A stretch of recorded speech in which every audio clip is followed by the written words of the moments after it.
بسم اللہ الرحمن الرحیم۔ السلام علیکم جی، آپ کا حکیم مبارک علی۔ آج کا ہمارا موضوع ہے علم نجوم، اور اس ویڈیو میں ہم بات کریں گے قمر در اسد کی۔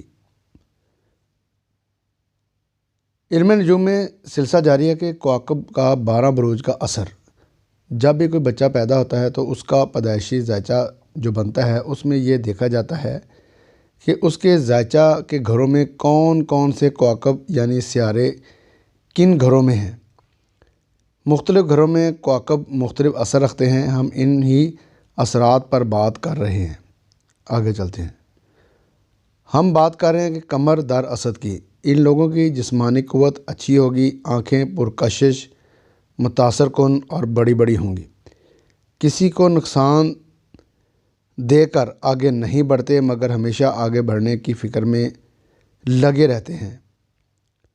اپنی اسی بات کی وجہ سے بعض اوقات نقصان اٹھاتے ہیں۔ اگر کسی جگہ لوگوں کی حق تلفی ہو رہی ہو تو وہاں سے کام چھوڑ کر چلے جاتے ہیں۔ کوشش کرتے ہیں کہ اپنے کاروبار میں اپنی ایمانداری کی ان قدروں کو تازہ کریں جس کا آج کل کی تجارتی دنیا میں فقدان ہوتا ہے۔ جن لوگوں کی پیدائش کے وقت برج اسد میں سورج ہو تو ان افراد کو جو خوش قسمتی میسر آتی ہے وہ ان لوگوں کو نہیں ملتی جو برج اسد میں قمر کی موجودگی کے وقت پیدا ہوتے ہیں، بلکہ ان کو کامیاب ہونے کے لیے کام کرنا پڑتا ہے۔ کبھی ان کا اندازہ غلط ثابت ہوتا ہے تو اپنا نقصان کر بیٹھتے ہیں۔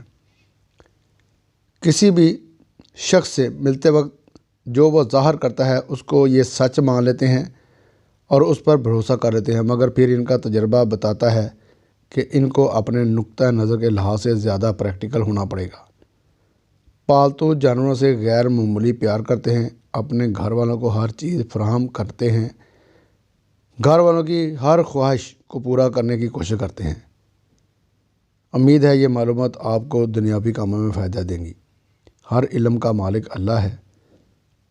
آپ کا حکیم مبارک علی۔ السلام علیکم ورحمۃ اللہ وبرکاتہ۔